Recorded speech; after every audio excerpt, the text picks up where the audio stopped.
আল আমিন এই উপাধি ছিল কারা? মুসলমানরা কাফেররা? আল আমিন মানে কি? সত্যবাদী। আল আমিন মানে কি? আল্লাহ রাসূল সাল্লাল্লাহু আলাইহি ওয়াসাল্লাম সে সত্যবাদী দুনিয়া থেকে আসছে? আসবে কোনদিন? একই আমরা মুসলমানরাই কই না, বিজাতিরাও কয়। এই আল্লাহর বান্দারা যারা একটু ইংরেজি বাংলায় ওইটা একটু ইংরেজ হইছে, বুঝছেন? কোরআনে হাদিসের রাস্তা ছাড়ছেন, বেহেশতের রাস্তা ছাড়ছেন। আমি সেই বাজানদেরকে বলবো, পর্দালে মা বোনরা যারা শুনতেছে, আল্লাহর বান্দারা, এই যে অক্সফোর্ড বিশ্ববিদ্যালয় তাম দুনিয়ার ভিতরে দুনিয়ামুখী শিক্ষা প্রতিষ্ঠান হিসেবে উল্লেখযোগ্য শিক্ষা প্রতিষ্ঠান অক্সফোর্ড বিশ্ববিদ্যালয়। এই অক্সফোর্ড বিশ্ববিদ্যালয়টা কিন্তু কোনো মুসলমান প্রতিষ্ঠিত করে নাই, যারা করছে সব বিজাতি। কথা বুঝছেন?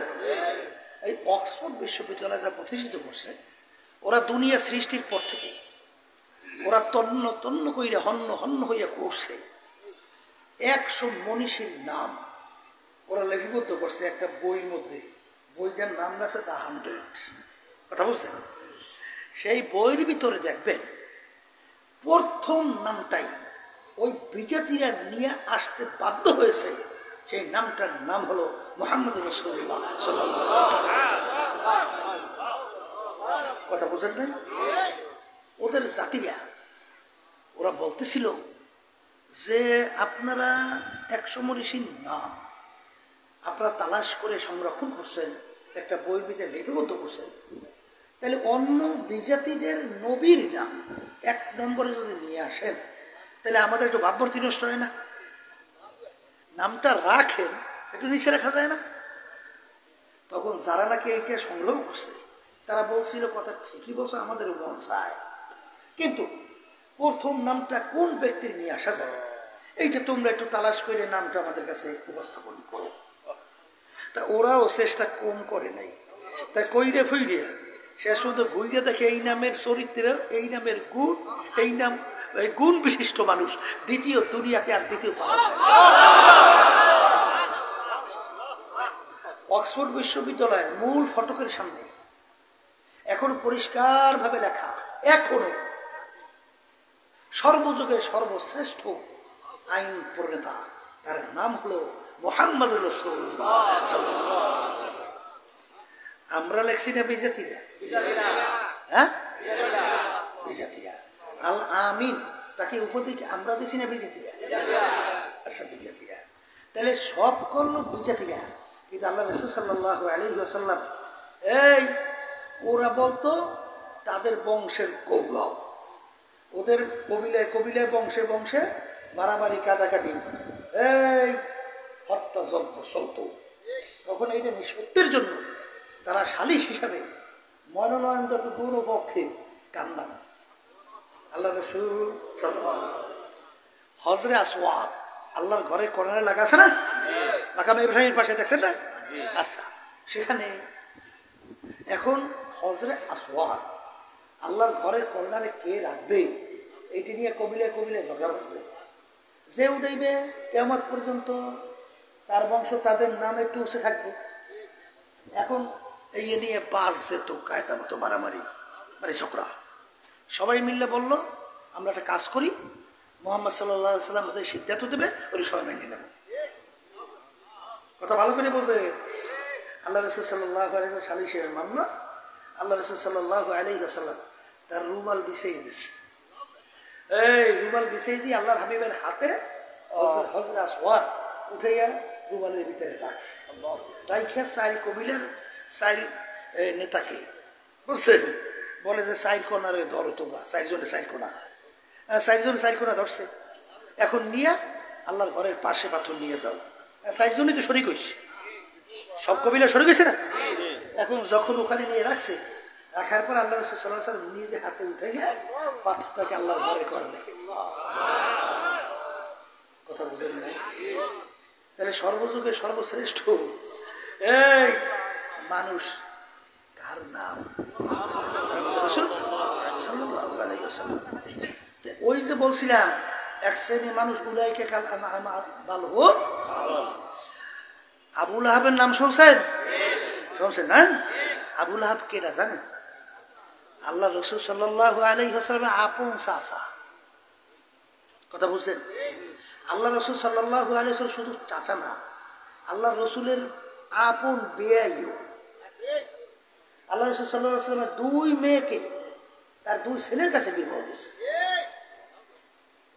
যখন আল্লাহ রসুল সাল্লাল্লাহু আলাইহি ওয়াসাল্লাম এক আল্লাহর উপর ঈমান আনার দাওয়াত, ওদের অন্যায়ের বিরুদ্ধে, ওদের জুলুমের বিরুদ্ধে, ওদের মিথ্যাচারের বিরুদ্ধে, ওদের হত্যাচকের বিরুদ্ধে, ওদের মূর্তি পূজার বিরুদ্ধে যখন নিষেধ করলেন, বাধা দিলেন, তখনই আবু লাহাব এই বদমাইশ এবং ওর স্ত্রী সহ আল্লাহ রসুল সাল্লাল্লাহু আলাইহি ওয়াসাল্লামকে কষ্ট দেওয়ার জন্য প্রকাশ্যে লোকালয়ের মধ্যে দুই মেয়েকে তার দুই ছেলের মাধ্যমে একেবারে সামনাসামনি আল্লাহর হাবিবের সামনে তালাক দেওয়া হয়েছে।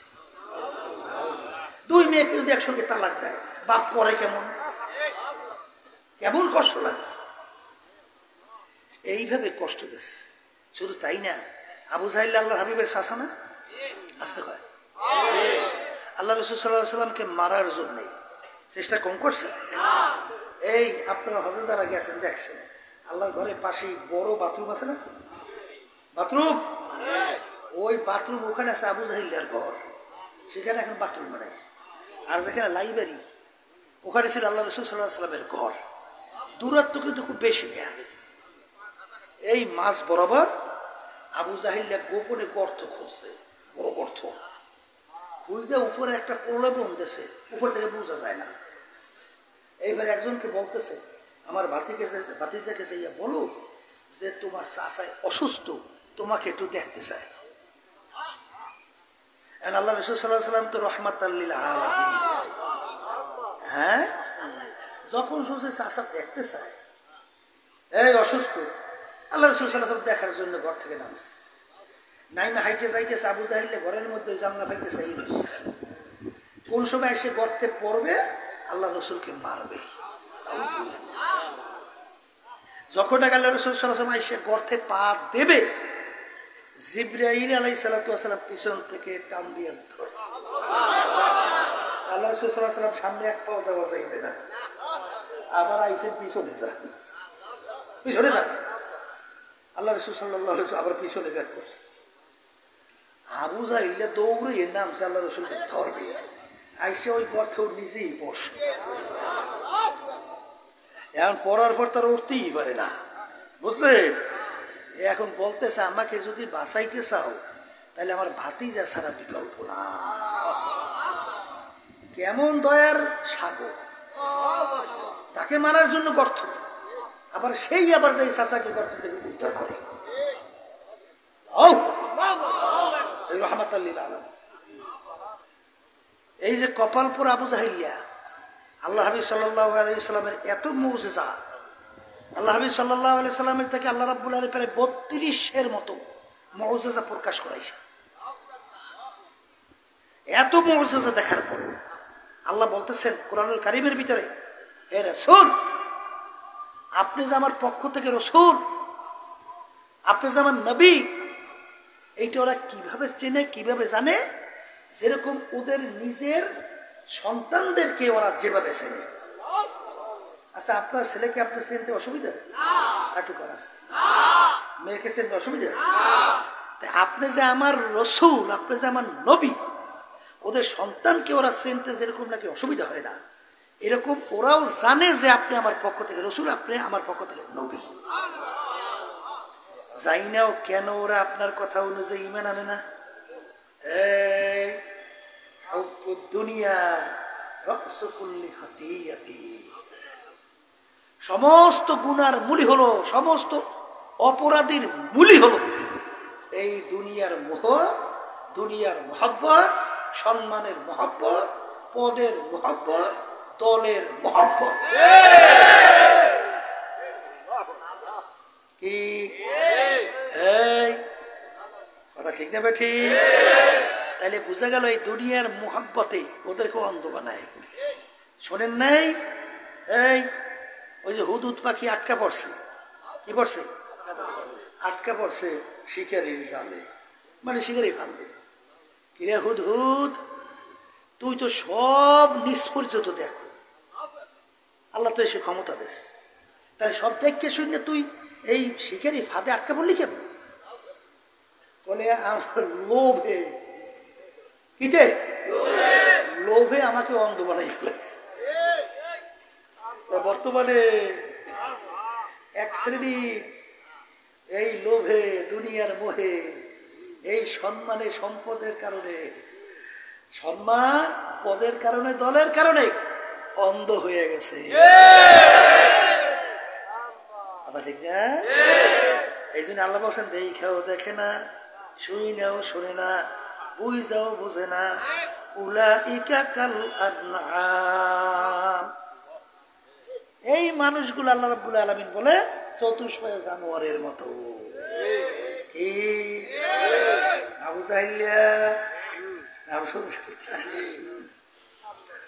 জাহেলিয়ার যখন মারতে আছে, দুই ভাই কথা শুনছেন না?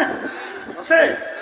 এই দুই ভাই যখন নাকি আবু জাহেলিয়ার গলা কাটতে আছে, এখন বলতেছে আমার মাথার একটু বড় করিয়া কাটো। কি রে বেটা, তুই মরতে আসো, এখন বড় করলে যে তুই করবি কি? বলে মরার পরেও যখন মানুষ কল্লা মাথা দেখবে, মানুষজন মনে করে নেতার কল্লা। গ্রামে একটা কথা কয়, বুঝলেন, পাগলের সুখ মনে মনে। পাগলের সুখ ওরে কপাল ফোরার সাপ। ফেরাউনের নাম শুনছেন না? এই যখন নাকি ওর জনগণ আইসা ধরছে আমাদের খোদা,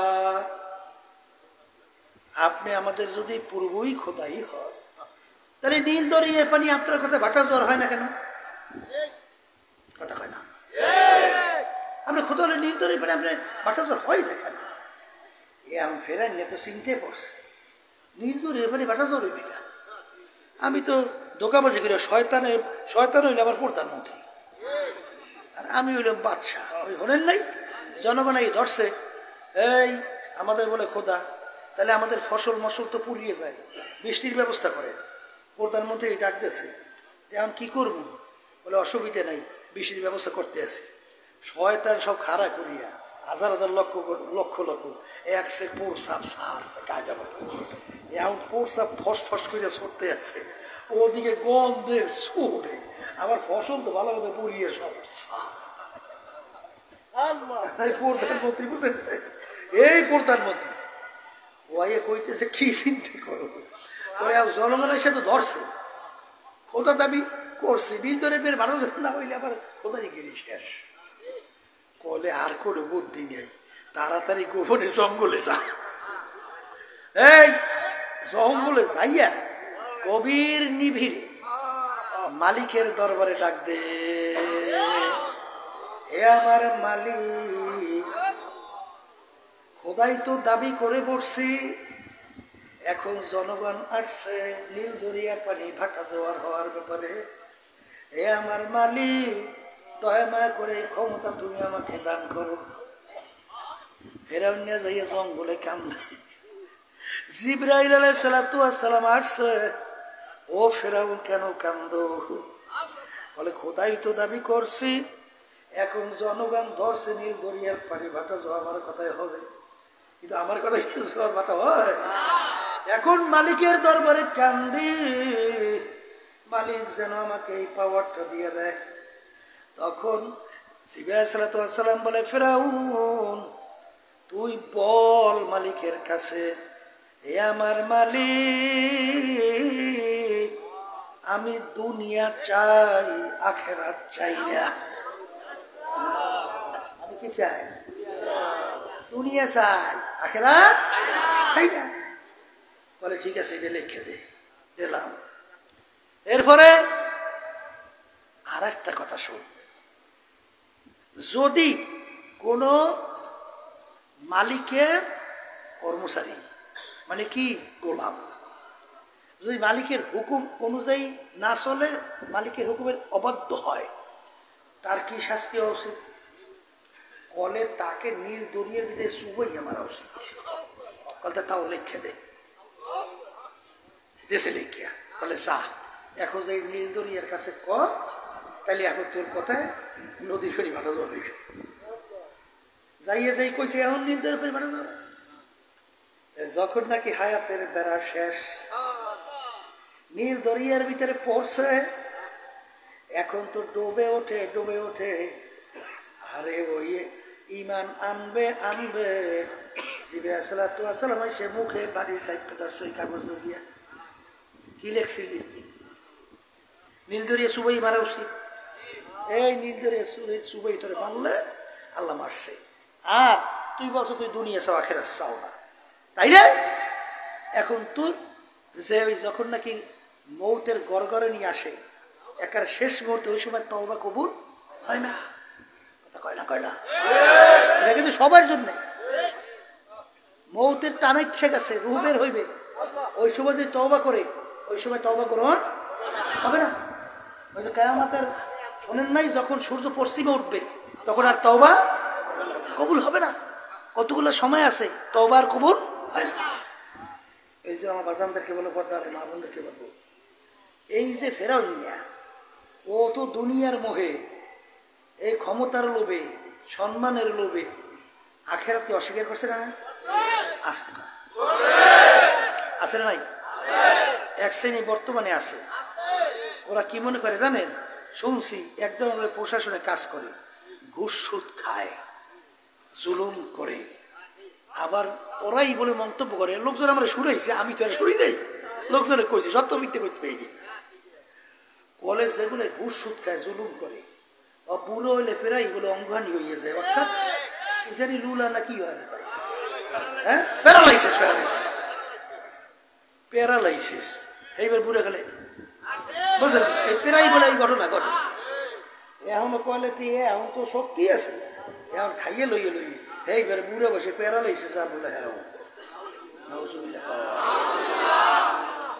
একদল বাই দিয়েছে মরার পরে তাল গাছে কয়টা আছে পাশের মধ্যে দিয়ে তো কিছু আসে না নাউজুবিল্লাহ আসে না না এই জন্য আমার বাসানদেরকে হলো পর্দালে মা বোনদেরকে বলবো শোনেন যেই দুনিয়ার মোহে যেই দুনিয়ার সম্মানে যেই দুনিয়ার সম্পদের লোভে যেই সম্মানের লোভে যেই দলের কারণে আজকে আল্লাহর হুকুম নবী তৈরি করে যে চলতে পারতেছেন না আমি সেই বাজানদেরকে একটু প্রশ্ন রেখে যাই হাকিকত সে তো দুনিয়া বে খবর হ্যায় হাকিকত সে তো দুনিয়া বে খবর হ্যায় দুনিয়া কি নমাইশ পর নজর হ্যায় এ দুনিয়ার পাগল আল্লাহ রাসূল সাল্লাল্লাহু আলাইহি ওয়াসাল্লাম দুনিয়া সম্পর্কে বলেন দুনিয়াটা হইল আর দুনিয়া জিফাতুম ওয়া তালিবুহা কিলা দুনিয়ার একটা মরগের মতো মরগ বাজান পানির ভিতর দিয়া মরগ ভাইসা যায় ওর পিছনে কোনো মানুষের দল দৌড়ায় না কুকুরের দল দৌড়ায় বাজান কোনো মানুষের দল কিন্তু এই মরগের পিছনে যায় না কারণ কি কুকুরের দল দৌড়ায় কখন ওই মরগ নদীর কিনারায় আসবে আর সেইরা খাইরা খাবে আল্লাহ রসুল বলেন দুনিয়া একটা মরগের মতো যারা নাকি আখিরাতের জিন্দেগি ধ্বংস করবে দুনিয়ার মোহে দুনিয়ার সম্মানে দুনিয়ার লোভে দুনিয়ার সম্পদের লোভে ক্ষমতার লোভে দলের কারণে দুনিয়ামুখী এই আল্লাহ রসুল বলেন এরা হলো দুনিয়ার কুকুর দুনিয়ার আল্লাহ রসুল সাল্লাল্লাহু আলাইহি ওয়াসাল্লাম বলেন এ আমার উম্মতেরা এ আমার সাহাবারা দুনিয়া এবং দুনিয়ার ভিতরে যত সম্পদ আল্লাহ রাব্বুল আলামিনের কাছে কাবাউদাতেন একটা মাছের পাকটা পরিমাণ মূল্য আল্লাহর কাছে না যারা বলেন কথা ঠিক কিনা দুনিয়া আল্লাহর কাছে কেমন তুমি জমিনের ভিতরে ফসল লাগাও ধান পাকছে ধান তুমি কাইটে নিয়ে আসো নাড়া কুটা তাও তুমি কাইটে নিয়ে আসো কিছু ফ্যাপসা ফোপসা জমিনে পইরে থাকে কি থাকে না যদি অন্য কোনো মানুষ ওইটা কুড়ে কাছে নিয়ে যায় তোমার ছেলে যদি ডাক দিয়ে বলে আব্বা আমাদের জমিন থেকে নাড়া কুটা নিয়ে যায় তখন তুমি উত্তর দাও কথা বলিস না ভালো হয়েছে কারণ আমাদের ধান যা তার নিয়ে আসছি, নাড়াকুটাও নিয়ে আসছি, কিছু ময়লা আবর্জনা পড়ে আছে, ওইটা যদি কুড়াইয়া কাছাইয়া নেয় আমাদের জমিন আরো পরিষ্কার হয়। বলেন কথা ঠিক না? কারণ ওইটার প্রতি তোমার কোনো মূল্য নাই।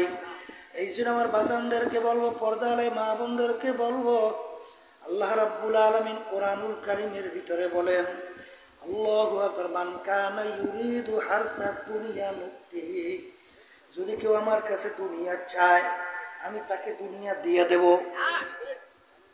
কিন্তু কিয়ামতের ময়দানে আর কোনো হিস্সা অংশ আমার কাছে পাবে না। যদি বলেন কথা ঠিক কিনা?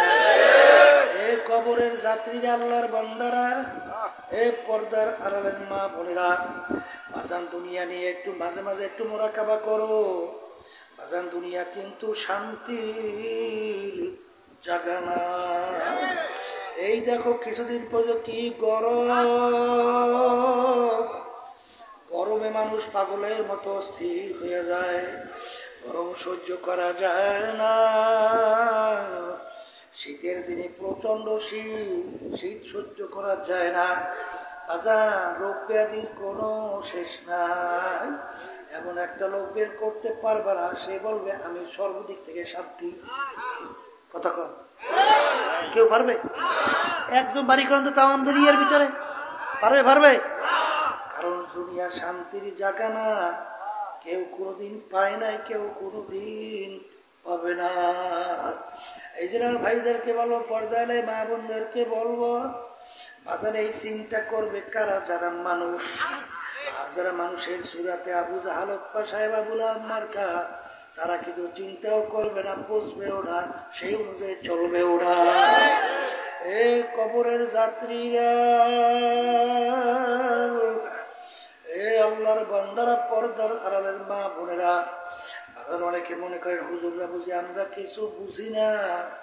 আসান আল্লাহর ফজল করমে তোমাদের চেয়ে মোটেও মনে হয় বুঝ কম নাই, মোটেও মনে হয় বুঝি কম না। কিন্তু ভালো করে চিন্তা ভাবনা কইরা দেখছি, বাজান দুনিয়ার হায়াত কিন্তু একেবারে সীমিত। বাজার এখন আমাদের বুড়ো বয়স হয়ে গেল, পিছনের দিকে চক্ষু বন্ধ করে যদি তাকাই, মনে হয় যেন সব কালকের ঘটনা। যখন আয়নার সামনে চেহারার দিকে তাকাই, ওই কাঁচা দাড়িগুলা পাইকা সাদা হয়ে গেল, দাঁতগুলা কইরা বকরা হয়ে গেল। কত মানুষ দেখলাম একসঙ্গে বাজারে, তাদের কিনে বাজার করলাম, চায়ের টেবিলে চা খাইলাম, গল্পের টেবিলে গল্প করলাম। এখন বাজারে যাইয়া দেখি সেই লোকগুলাকে আর বাজারে দেখা যায় না, চায়ের টেবিলেও নাই, গল্পের টেবিলেও নাই। এ কবরের যাত্রীরা, গত সফরে আমি যেদিন খুলনা বিভাগে সফর করতে রওনা করলাম, ঝালকাঠি বাজার রে, ওই ব্রিজের গোড়ার টোলের ওই জায়গায় হঠাৎ গাড়ি অ্যাক্সিডেন্ট করে প্রায় 16 জন মানুষ মারা গেল। আর একটু আগেও বোঝে না আর জ্যান্ত অবস্থায় বাড়ি যাইতে পারবে না। আরে কে কোন সময় কিভাবে রওনা করব, এটা কিন্তু তোমাদেরও জানা নেই, আমারও কিন্তু জানা নাই। এ বড় লোক আমার বাবারা, ধনী আমার বাবারা, এ বড় বংশের আমার বাবারা, এ বড় শিক্ষিত আমার বাবারা, একটু মাঝে মাঝে চক্ষু বন্ধ করো, তারপর কবরে রওনা করো। কারণ বাজার দুনিয়ার যে কোনো কাজের ভিতরে তুমি যদি 5 বারও ঠগ, আবার ওই কাজের ভিতরে চেষ্টা করলে জিতবার আশা করা যায়। কিন্তু এই কবরের যাত্রীরা একবার যদি খোদার আকাশ থেকেও কবরে যাইয়া ঠইয়া বসো, আর দুনিয়াতে দ্বিতীয়বার আইসা জিতবার আর কিন্তু আশা নাই। এই জন্য ভাইদেরকে বলো, পর্দারে মা বোনদেরকে বলবো, আমিনু কামা আমানান নাস। আল্লাহ রাব্বুল আলামিন বলে, তোমরা ঈমান আনো, বিশ্বাস করো, তোমাদের ঈমানের অবস্থানটা, বিশ্বাসের অবস্থানটা কেমন হবে? আল্লাহ রাব্বুল আলামিন বলেন, সাহাবায়ে কেরাম যেভাবে ঈমান আনছিল, সাহাবায়ে কেরামদের ঈমানের ধরন কেমন ছিল? বিলাল রাদিয়াল্লাহু তাআলা আনহু গোলাম জাদা গোলাম, তার আব্বাও গোলাম, তিনিও গোলাম, হাফস বংশের লোক, একেবারে নিচু বংশ। বাজান শিক্ষার দিক থেকে বকালাম, কিছু তিনি জানতেন না, নিজের দস্তগত জানতেন না। অর্থের দিক থেকে নিচ্ছ বাজার একেবারে 5 পয়সায় পায়ের উপরও মালিক ছিল না। ওদিকে চেহারা ছিল কালো, জাবানটা তোতলা। তিনি ঈমান কিভাবে আনছিলেন? তার মালিক ছিল কাফের। আর এত বড় পাষাণ হৃদয়ের বদমাইশ মহিলা বলতেছে, বেলাল রে, তুই যদি ঈমান তোর খোদার উপর থেকে না ছাড়ো, তাইলে তোকে মারবো, এমন মারাম মারবো। আরে বেলাল রাদিয়াল্লাহু তাআলা আনহুকে উত্তপ্ত আল্লাহু আকবার বালির ভিতরে পাথরের মধ্যে রশি লাগাইয়া টানে, আর বলে তোর খোদার নামে করে তুই ছাড়। আর সে ডাক দিয়ে বলে, আহা আবার আল্লাহ এক, আবার আল্লাহ এক। বেলাল রাদিয়াল্লাহু তাআলা আনহু বাজার ওই কাফেরের দলেরা আগুনের কয়লা জ্বালায়া তাকে সিতুর করে শোয়াইয়া বুকের উপরে পাথর চাপা দিয়ে রাখল। কোন মানুষ, কোন পানি ওই আগুন নিবায় নাই। ওই আগুনের কয়লা তার গোস্ত পুইরা রক্ত বের হইয়া, তারপর ওই আগুন নিবা পিঠের ভিতরে গর্ত গর্ত হয়ে গেছে। কিন্তু তার জবান থেকে বাইরে আহাদ আহাদ আমার মাওলা।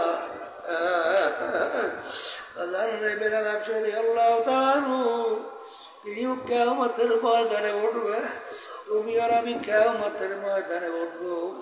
আমার মালিক যদি জিজ্ঞাসা করে, রেজাউল কারীম, হে আব্দুল করিম, হে রহিমা খাতুন, আমার বেলাল আমার হুকুম মানার জন্য এত কষ্ট স্বীকার করলো, ঈমান ছাড়ে নাই, কোন কারণে, কি কারণে তুই আমার হুকুম মানতে পারো নাই?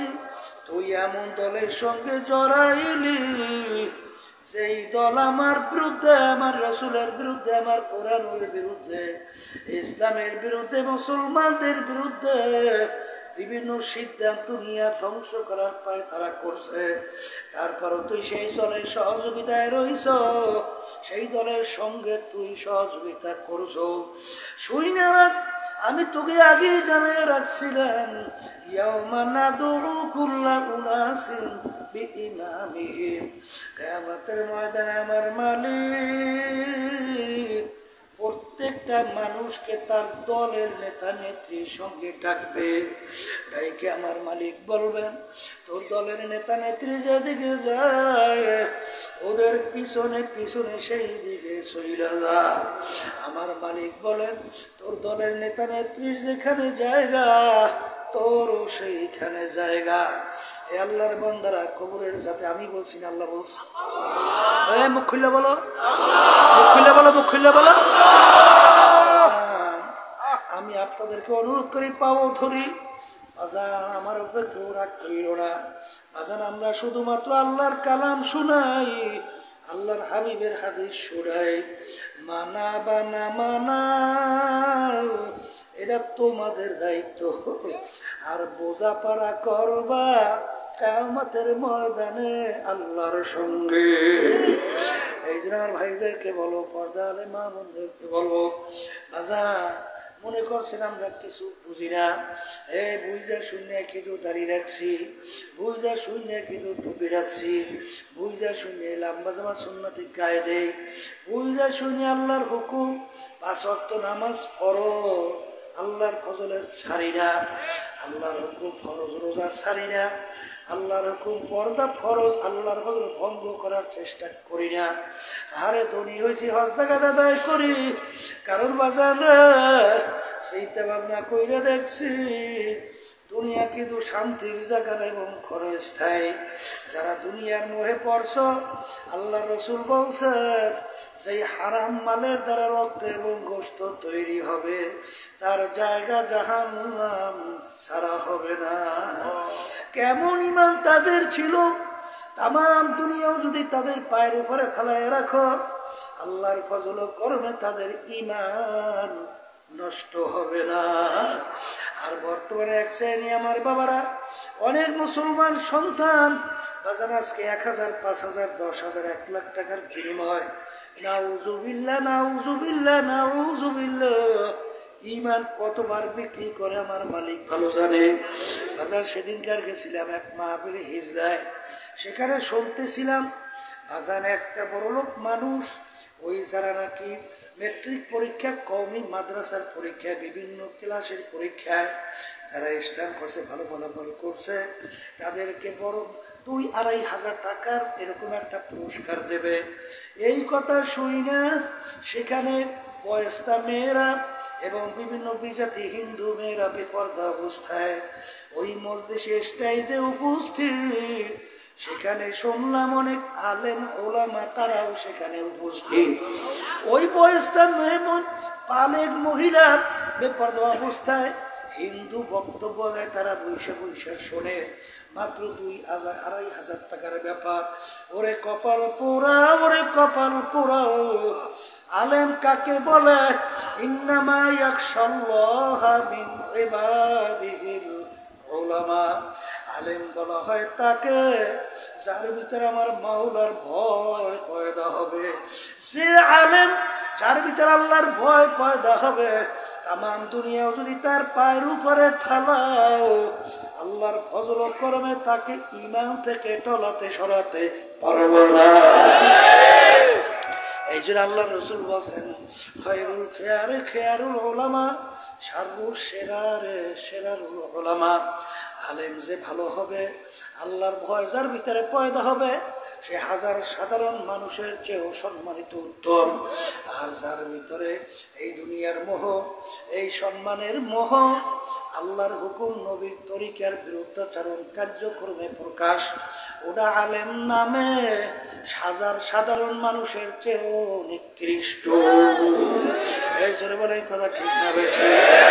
এই জন্য ভাইদেরকে বলবো, পর্দার মা বোনদেরকে বলবো, বাজার দিন রাত্রি যত যায়, কেমন জানি কিয়ামতের দিকে আমরা দৌড়ে দৌড়ে রওনা করছি। আবার বাংলাদেশে এত মুসলমান থাকার পরেও মুসলমান অনেকের কথাবার্তা, কার্যক্রম, চাল চলন দেখলে মনে হয় কেমন জানি পাল্লা দিছে, কার আগে কেডা জাহান্নামে আগে যাইতে পারে। বলে কথা ঠিক কিনা? আমার ভাইদেরকে বলো, পর্দালে মা বোনদেরকে বলবো, বাজান তোমাদের কাছে বিবেকে প্রশ্ন রাখা যায়। কারণ যারা মানুষ তারা বুঝবে, চিন্তাও করবে।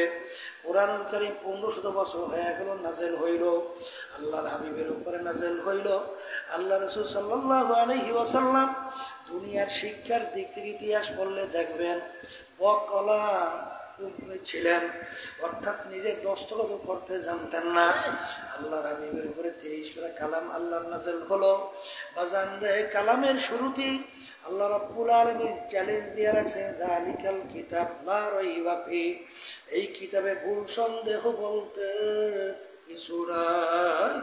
এত মানুষ চেষ্টা করলো, এত বদমাইশের দলে, নাস্তিকের দলেরা, এত বৈজ্ঞানিক তার সুখিনের, এত মহাপণ্ডিত জ্ঞানীরা এত চেষ্টা করলো ভুল বাড়ি করার জন্য, আজ পর্যন্ত কেউ ভুল কোরআনুল কারীমের ভিতরে বের করতে পারে নাই। এই জন্য আমার বাজানদেরকে বলবো, এখনো কোরআনুল কারীম আমাদের মাঝে আছে না নাই? সেই চ্যালেঞ্জের আয়াত এখনো আছে না নাই? থেকেই থাকে। আমি তোমাদেরকে অনুরোধ করছি, বাজান ফেরো ফেরো। এই দুনিয়া কিন্তু শান্তির জায়গা না। এই দুনিয়ার পিছনে পইরা আখিরাতের স্থায়ী জিন্দেগি ধ্বংস কইর না। কারণ বাজান যার শরীরে আগুন লাগিয়া যায়, সে একবার আগুনের কি মর্ম জ্বালা ব্যথা সেই একমাত্র বুঝবে। যার একটু পেটে ব্যথা করে সে একমাত্র পেটে ব্যথার জ্বালা বুঝবে।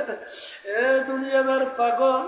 আল্লাহ রাসূল সাল্লাল্লাহু আলাইহি ওয়াসাল্লাম বলেন, দুনিয়ার আগুনের চেয়ে 70 গুণ তেজের আগুন জাহান্নামের আগুন। আমাকে আমাদের সবাইকে আপনি মাফ করে দেন। ওই আগুন কেমন তেজের আগুন হবে? এ মুসলমান, এই মামলা আমি বলি নাই, আল্লাহ এবং আল্লাহ রাসূল বলছে। আল্লাহ বলেন জাহান্নামের আগুন এমন তেজের হবে, নারুল্লাহিল মুকাদাতুল্লাতি তাত্তালিউ আলাল আফইদা, এমন তেজের হবে শরীরের যে কোনো জায়গায় লাগার সঙ্গে সঙ্গে ওই আগুন দিয়ে কলিজা পর্যন্ত পয়সা যাবে। আমার মালিক, দয়া মায়া করে আপনি আমাদের সবাইকে মাফ করিয়া দেন। কুল্লামা নাদিজাত জুলুদুহুম বাত্তালনাহুম জুলুদান গায়রাহা। আল্লাহ বলতে যে জাহান্নামের আগুনে জাহান্নামীরা নাফরমানেরা জ্বলতে জ্বলতে ওদের শরীরের চামড়াটা শরীর থেকে পৃথক হইয়া যাবে, চামড়াটা জমিনে দারাজ কইরা পইয়া যাবে। আল্লাহ আবার নতুন চামড়া গজাইয়া যাবে।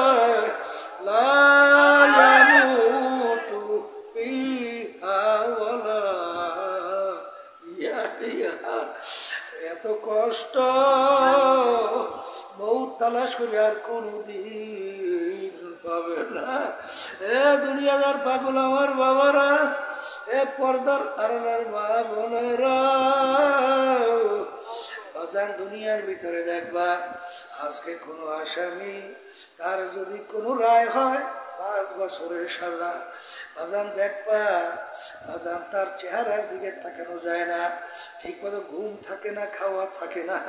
যদি জিজ্ঞাসা করে ভাই আপনার চেহারা এরকম কেন মলিন, ভাই শোনেন না আমার বিরুদ্ধে 5 বছরের সাজার রায় হয়েছে, তখন তুমি যদি বলে এত দূর চিন্তা করার দরকার কি, জেলখানার ভিতরে খাইতেও দেবে শুইতেও দেবে, আরে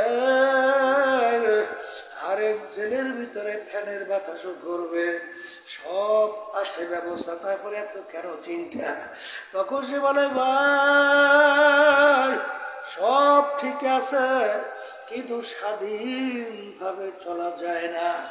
আজকে জেলের চিন্তায় দুনিয়ার তোমার খাওয়া ঘুম যদি নষ্ট হইতে পারে, এ কবরের যাত্রীরা আমার মাওলার জেলখানা জাহান্নাম কি এত দুর্বল হইয়া গেল? জাহান্নামের ভয় বাজার তোমার কেন গুনার কথা মনে কইরা চোখে কেন পানি আসে?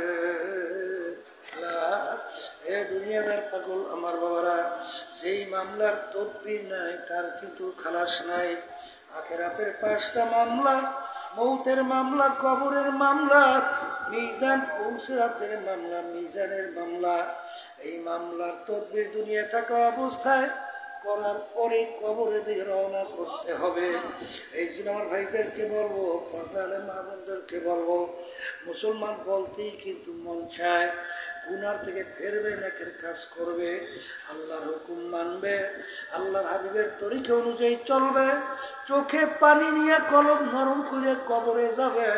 কিন্তু শয়তান এবং নাফস তোমার আমার পিছনে 24 ঘন্টা লেগে আছে তোমাকে আমাকে জাহান্নামে নেওয়ার জন্যে। আজান এই শয়তান এবং নাফসের ধোঁকার থেকে বাঁচার জন্য আমার মালিক তোমাকে আমাকে হুকুম করছেন, ওয়াকুনু মা'আস-সাদিকিন। গেলে খুঁজবো এদার হাম্মামে রোজে রসিদাস দাস্তে মাহবুবে বাজান। মাটির চাকার থেকে গোলাপ ফুলের ঘেরান আসে। এ মাটির চাকা পরিচয় দাও তুমি কোনো গোলাপ ফুল না, কোনো মিশকে আম্বার না, কোনো সুগন্ধি। পরিচয় দাও তোমার থেকে এত সুন্দর ঘেরান কেন আসে? মাটির চাকা বলে আমি কোনো গোলাপ ফুল মেশক আম্বার অন্য কোনো সুগন্ধি বলতে কিছুই না। আমার সঙ্গে একটা গোলাপ ফুল ফুইটা আমার সঙ্গে লাইয়া রইছে, ওই গোলাপ ফুলের ঘেরান আমার ভিতরে ঢুকতে ঢুকতে এখন আমি সাধারণ মাটির চাকা নাই, আমি একটা গোলাপ ফুলে পরিণত হয়ে গেছি। ঠিক আমার বাজানদেরকে বলবো, বাজান আল্লাহ হুকুম করছে সদিকিন বন্ধুদের সঙ্গী হও। যদি সদিকিন বন্ধুদের সঙ্গী হইতে পারো এবং তাদের কথা অনুযায়ী চলতে পারো, দেখবা আল্লাহর ফজলে করবে দিনের দিন তোমার দেল নেকের দিকে ঝুঁকবে, গুনাহ থেকে ফেরবে, দেল নরম হইতে থাকবে, চোখের ভিতরে পানি আসতে থাকবে।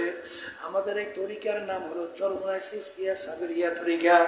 বাজার এই তরিকার 5টা ঔষধ আমার আব্বাজান বলতেন, দাদাজানের কথা উল্লেখ কইরা যে তোমরা একটু কিছুদিন নিয়ম অনুযায়ী আদায় করো, তোমাদের যদি কোনো পরিবর্তন না আসে আমাদেরকে গালি দিও। কিন্তু আজ পর্যন্ত আল্লাহর কুতুবদেরকে কেউ গালি দিতে পারে না। পারছে পারছে নাই পাইরা থাকে। আমার বাজানদেরকে অনুরোধ করবো, বাজার আর কাল ক্ষেপণ না কইরা, সময় নষ্ট না কইরা আল্লাহর হুকুম পালন করো, আল্লাহর হাবিবের দেখানো তরিকা অনুযায়ী চলো, গুনাহ থেকে ফেরো, নেকের কাজ ধরো, চোখে পানি নিয়ে গুনার কথা মনে কইরা মাপ চাও, অলক নরম করো আর মালিককে ডাক দাও, এ আমার দয়ার মালিক। গুনার বোঝা মাথায় নিয়ে বড় হা করে তোমার শাহিদর ঘরে হাজির, এ আমার মালিক। তুমি যদি তোমার দরজা থেকে আমাকে ভাগাইয়া দাও, আর তো কোনো মাওলা নাই, আর তো কোনো মালিক নাই, আর তো কোনো দরওয়াজা নাই, যেই দরজায় যাই আমি মালিক কইয়া ডাক দেব, এবার মালিক দয়াময় করে তুমি টান দিয়া তোমার কুদরতি কোলের ভিতরে জায়গা দাও, দয়া করে আমাকে তোমার খাস বন্ধ হিসেবে কবুল করে নাও। আমার মালিককে ডাক দেওয়ার মতো ডাক দিতে আমার মালিক বড় মায়ার মাওলা, আমার মাওলা বড় দয়ার মাওলা, আমার মাওলা ডাক দেওয়ালে বন্ধা বান্দিয়া তোকে আমি জাহান্নামে ফেলাবো না, তোকে আমি সবর করবো না, তোকে আমি বাদ করিয়া আমার কুদরতি কোলের মধ্যে জাগা না দিয়ে পারবো না। মুসাফির বন্ধ গাঠুরে বহু দূরে ঠিকানা, আজ বিজানা কাল বিজানা কবর আখের ঠিকানা, এমন ঘরে আল্লাহ যাইতে হবে যেই ঘরে নাই বাতি, এমন ঘরে